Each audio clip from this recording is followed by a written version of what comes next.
Welcome to the virtual lunch. Today is Thursday, January 28th, and this is virtual lunch number 228. Our special guest is Nathan Wenzel, the co-founder of SimpleLegal. I come at the whole legal tech world from a little bit different place than a lot of folks. Actually not a lawyer. Came out of school in 99, the degree in finance, hit the dot-com boom toward the tail end of it. Went through a couple of different places and met a guy named Patrick Aldericky, who was my co-founder at the company before SimpleLegal. We ran that for 10 years. Ended up in legal departments at very large insurance companies and financial institutions, and then said, wow, this software that works for companies that were spending hundreds of millions and in a couple cases over $1 billion on legal fees. Hey, this should work for everybody. So we started SimpleLegal. We launched it in 2013, grew significantly, quite quickly, coming out of Y Combinator, and then went through the acquisition in 2019 and still going strong. And this is actually something I see with a lot of lawyers and partners that get dissatisfied with what they thought they were going to get into when they got into big law or law firms. Think, okay, I'm going to take this mental IP that I have and this industry knowledge. I'm going to start a software company. One of the things that helped us with was shifting our mindset from a services business into a product business. That is a much harder shift than it sounds, because you work for way less money until you can actually get everything moving along. It feels like it's a very slow road. The other thing is being a founder is an incredibly lonely role. There are very few people that have actually done that. Being around a cohort of other founders and other like-minded people was incredibly helpful. Find a group of people that you can have around you that are a good way to bounce ideas off of. And just as you feel down, talk to them because they'll bring you up. And when you're up, talk to someone that's down because you can bring them back up. I think if you have a giant successful law firm, there's no reason to sacrifice that business to launch a software company. But what you're seeing there is they're launching software companies inside, then spinning them out.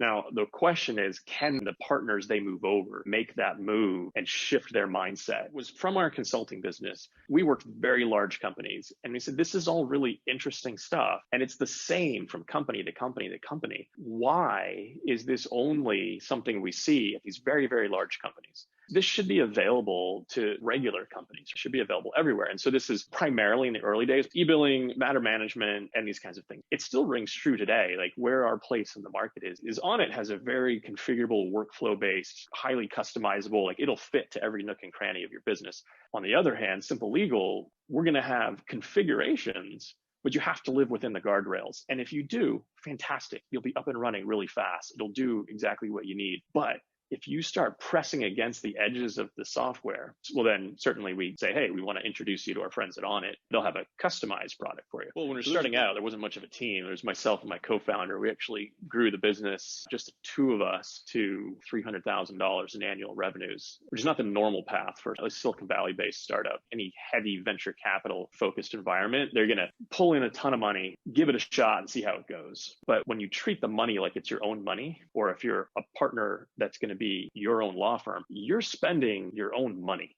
You have to spend it very carefully and wisely, and at the same time, not slow down your growth so that you can hit this escape velocity. And those are two very much sort of counteracting forces. How do I spend enough money to break out of on my way down mode into, great, I'm now a sustainable business?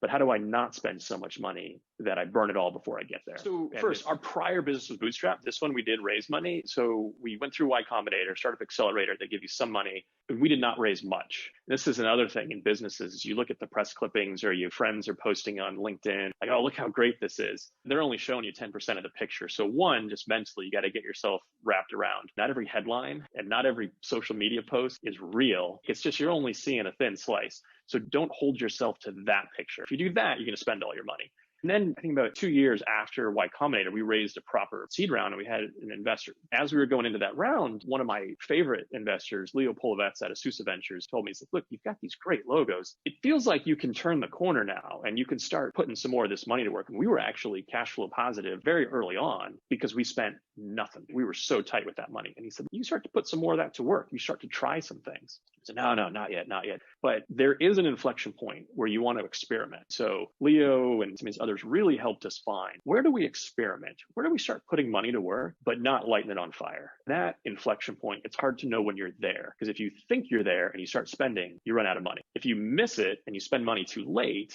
that's sort of a less worse problem, but you will slow down your growth. You will miss the opportunities. Someone else will catch up. The competition doesn't stand still. You have to know where that inflection point is. And the most difficult part between those two is figuring out, where do I make that shift?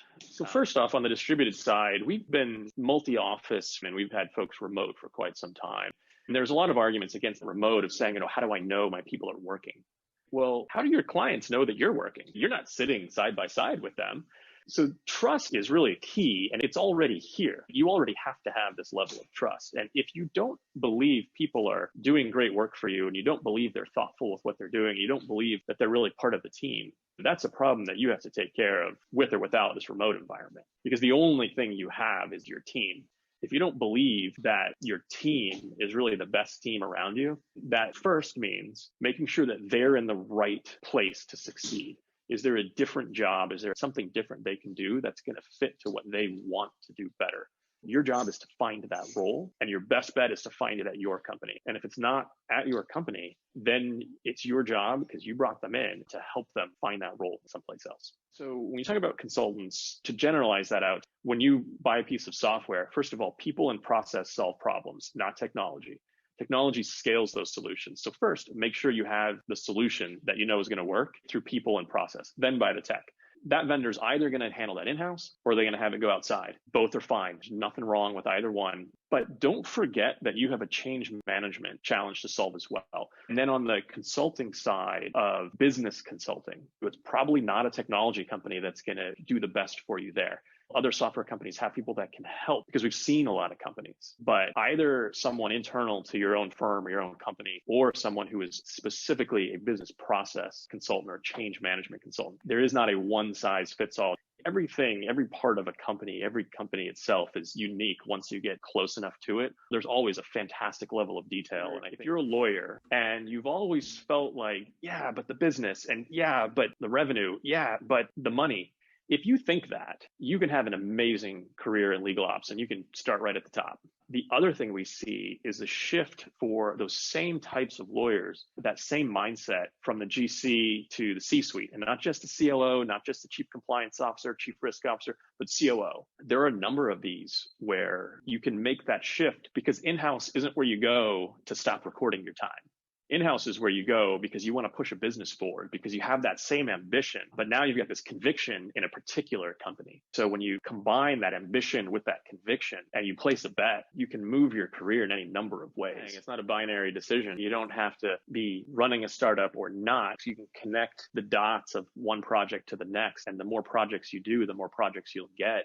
My consulting business started because I took a 7-month contract that turned into a 10-year-long career journey that ultimately ended with a partial acquisition, as can happen with services businesses. You don't have to see the finish line. You don't have to get from the beginning to the end in one step. When you think about a law firms are built one client at a time, one matter at a time. You can do that for yourself. I think a lot of the professionals, we have a tremendous advantage in that our safety net is our own education, our own job experience, our own professional history, the ability to go out and take a project. When I went and I started contracting 2003 or 4 or 5, I thought, wow, once you go contract, you never go back. And it was from there that I then started the first company with Patrick. Patrick started it. I joined on with him, and then we started SimpleLegal.